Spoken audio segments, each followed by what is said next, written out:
readers and readers, I'm Christy Stratus, and today is the day when we discuss a book in the Best Fantasy Books Subgenre Reading Challenge.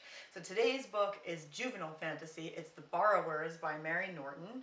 This is a classic children's book, and I was surprised. I got this at the library, and it's in perfect condition. I find that odd.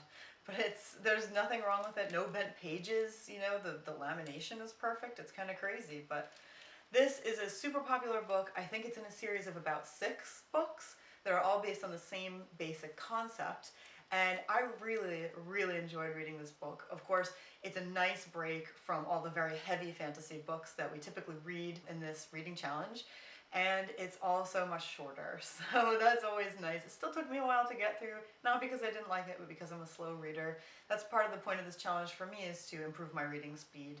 So far, I'm not doing that great with it, but I'm trying really hard to speed up my reading. I do best with audiobooks, really. I hear everything, I listen, you know, when I try to read too fast, I lose some of what's going on. So I like audiobooks best. The next one I'm going to talk about I listened to a little bit on audiobook.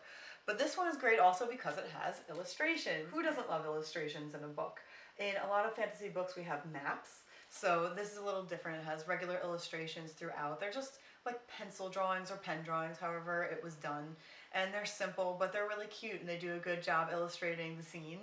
And part of what's great about that is it's easier, I think, for kids to picture the world that the borrowers live in. It's a great world and it's a great concept. The idea that, you know, these little tiny people are living under the floors and you can't see them, but they, you know, when you know that something's missing but you don't know why, that's where it is, you know, it makes a lot of sense. That's one of the things I really like about it. And I feel like for kids, Mary Norton comes up with a lot of great ways to use these types of, like, blotting paper she uses as a carpet for them in there, and she has like a safety pin that actually closes off. It acts as sort of a lock for, you know, where they live under the stairs, so nothing else can get in there. And there's so many clever uses of things, like the pencil that Arietta uses is really, it would be pretty small lengthwise, like this probably, maybe smaller, but for her it's like enormous, and it's like writing with something huge, you know? So I thought it was really, really cute, and I think for a kid it would be exciting to think about how your possessions, you know, the things that you have could be used in that way by a borrower.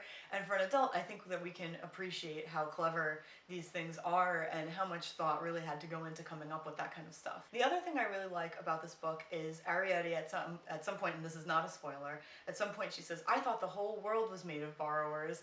And even though she thinks that they're sort of becoming extinct, she says, you know, I can't believe that there are a lot of people, like, you know, our-sized people. She says, I can't believe that the world is made up of big people. That can't be. There's only a few of you.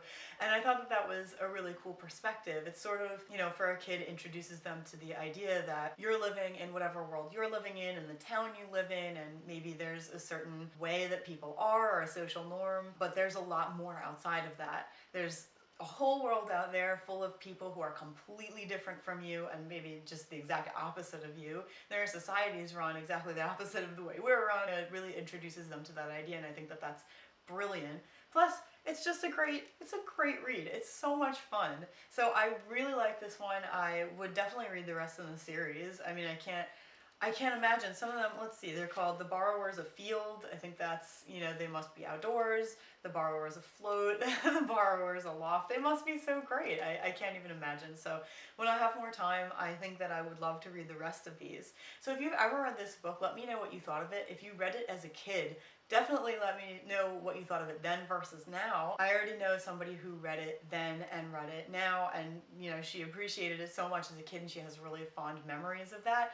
So I think it's interesting to compare your reading of it now, your understanding of a book now versus when you're a kid, and you definitely don't grasp everything, but that's sort of, I guess, the point, you know? It's kind of fun, like in Disney movies where they have a lot of things adults can enjoy and appreciate but a kid wouldn't get. It's sort of like that, you know? We can appreciate the writing style and all the cleverness, all the lessons being taught. So let me know if you've ever read this book or one of them in the series, and like this video and subscribe to my channel if you'd like to see more of these videos. I put them up every Saturday, and I'll see you again tomorrow. Bye.